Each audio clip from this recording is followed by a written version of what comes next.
All right, welcome to another episode of your real estate podcast. All right, so let's get into the meat of the episode, right? Let's talk about the pros and cons of living in Annapolis, Maryland. What I want to do, being that I'm local here to the market, is feature a city every day, every week on this podcast, or as often as we drop them. I'm just being realistic to myself. Once the market starts to pick up, episodes may drop a lot slower. So what I intend on doing is, in this slow period, I'm kind of binge stacking and just recording a lot of content. So some of this stuff may be released later than it's actually being recorded. Whatever is timely as far as has to do with the market updates, I'll try to release those earlier, but the entire episode where I talk about pros and cons of moving to a city, or just things about a city, about real estate in general, those I can kind of drop at a later date, because I know in the spring, hopefully the market is going to be a lot busier, a lot of open houses, showings, and so on and so forth, right? But let's get into it. We're going to talk about Annapolis, Maryland. I was trying to list pros and cons, just things I could think of. I was trying to come up with 10 of each. I was able to come up with 9 pros and 8 negative reasons as far as living or moving to Annapolis, Maryland, right? Number 1 I got here is historic, right? So if you're into history, you like an old historic city, Annapolis is that. As far as the city of Annapolis, the Main Street area where the Capitol building is, close to the Waldorf, all of that. I mean, the docks, all of that is beautiful, right? And very historic in the way it looks. I'll probably link down in the description below. Yeah, so as I was mentioning, if you're talking about historic, Annapolis is the place. Kind of like some areas in Washington, D.C., for instance, some buildings are protected by the Lakefront Trust. So I'm going to veer off a little bit, but I just want to give you guys an example. Excuse me. So for instance, in Washington, D.C., some of the structures of the building are very old, and an owner may go sign up their house for a trust. So let's say you own a house, you can go to the Lakefront Trust and say, I want my house to be part of the historic archaeological preservation of the city, something along those lines. And then they're going to include your house into the trust. And that puts an easement on the house, meaning a new buyer, if I want to buy that house, I automatically am signed into the easement without me, even if I don't want to conserve, be part of any conservation, or I want to remodel the house as far as the front aesthetics of the house, I can't do it if the previous owner signed into that trust saying they want to keep that building historic, right? So Annapolis, as far as the city, has a lot of those historic kind of buildings, and I'm pretty sure there has to be some kind of stipulations, sort of like DC, that's keeping that area as far as the docks and the Capitol building, the Main Street area. Historic Main Street is what it's called, or what it's known as. There has to be some stipulations keeping that area that way. So it's a very historic city. Also, number 2, I would say the waterfront. It's a coastal city,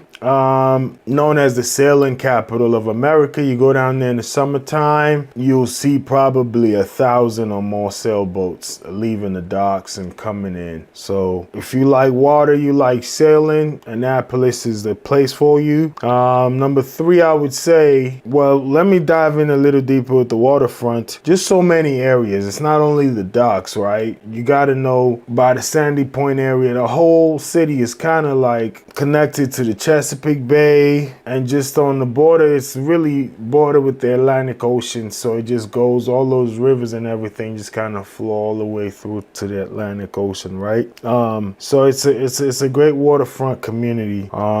With that being said, leads us into number 3, great schools. The school districts technically in Annapolis tend to perform higher than the Maryland average, right? So as far as the grades, the testing, when you think about average SAT scores, things of that nature, Annapolis just tends to perform a little better than the rest of the school districts in Maryland and somewhat nationally as well. It's in the top school districts in Maryland. So that's for families. If you got kids and you want them to have a good education, that can be an area you want to go.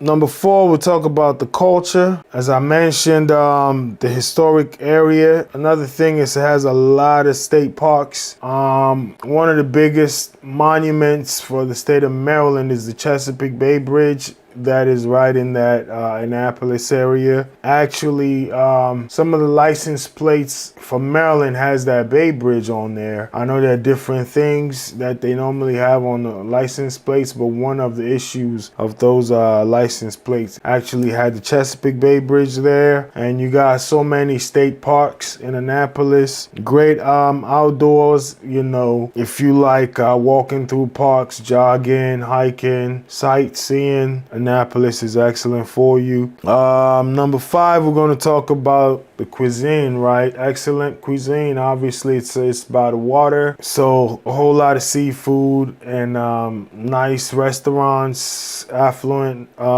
just fine dining restaurants. You also have some of the simple stuff, like if you go, you got to know the right neighborhoods, right? But for instance, when was this? Maybe on Monday of last week, I was stopping by one of my showings my listings in Annapolis, and I saw a sign at the entrance of the community. But when I drove in, it was for a food truck that pulled into the community and was selling to neighbors, and they were coming out and buying. So you also have these food trucks that got good tacos and just different cuisines, and also nice pizzerias and stuff like that. So the food and the dining in Annapolis is excellent. Number 6, we'll talk about that small town feel. For instance, even what I just mentioned, the taco food truck pulling into a neighborhood, and neighbors kind of know a salesperson already, to where they were coming outside to go patronize that person. It gives it that a small town / family vibe. You kind of know each other. Even though it's the capital of Maryland, you know, somehow some cities just got that big city vibe to where everybody is hustling and bustling. You don't get that feeling in Annapolis. Not to say it's not busy, because we're going to get to that, but it just gives you that small town vibe to where you got pockets of communities and neighborhoods to where you may know your neighbors and you may kind of build a bond, right? Number 7, I would say a patriotic feel, right? That depends on who you are, because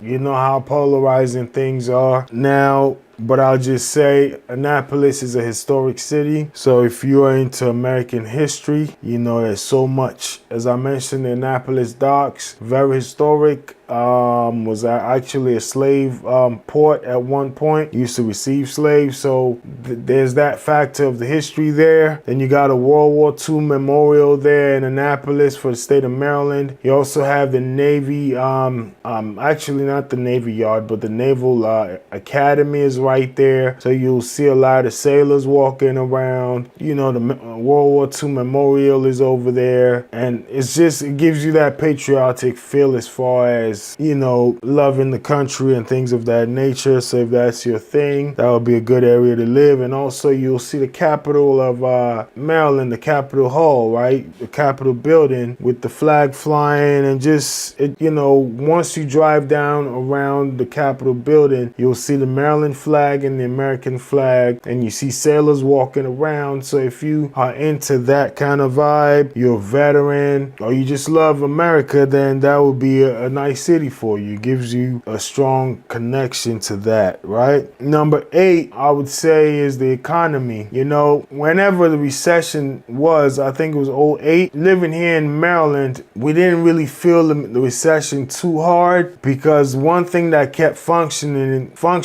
through the recession was the government, right? So Annapolis, Maryland is technically a suburb of Washington, D.C. It's not too far from Washington, D.C. Actually, the capital of America was in Annapolis at one point, maybe for a year, right before they moved it to Washington, D.C. So it's not too far. It's kind of in between Baltimore and Washington, D.C., you know, so close to both. Not as big of a city as them, but that helps with the economy economy, right? You may have people who work in DC and live in Annapolis. And also, as I mentioned, the Capitol building, or it being the capital of Maryland, a lot of state government bodies have offices, for example, the governor and all of these things, and a lot of offices that facilitate the Maryland government and keeps it running are kind of based in Annapolis. So when things like that happen, it kind of trickles down to the surrounding communities. The average household income in Annapolis is $92,026, which is way higher than the average household income of America, which is somewhere around 64,000, I believe. So not a bad place to live. And finally, number 9. This I thought was going to be a con, because a few years ago, Annapolis's crime rate was a little bit higher than the national crime rate, which was surprising to me, because just being familiar with it, it didn't come across as such. But maybe just because it's a big city, it's affluent as well, then you got disparities in income. But based on the crime rate, as we know what's been going on all across the country, crime rates have kind of skyrocketed. So Annapolis actually fall way lower than the national average.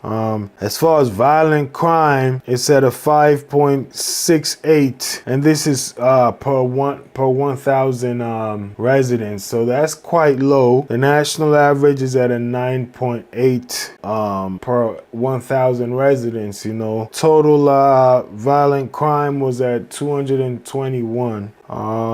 Property crime was higher at 792. Obviously, a lot of probably nice cars, a lot of good businesses, and also nice homes. So more property crimes, which is 19.48 per 1,000, but this is still lower than the national average, so that's actually a good thing. As far as the crime rate is way lower than the national average as far as this year. Previous years was not always so, but it's always fairly decent, right? All right.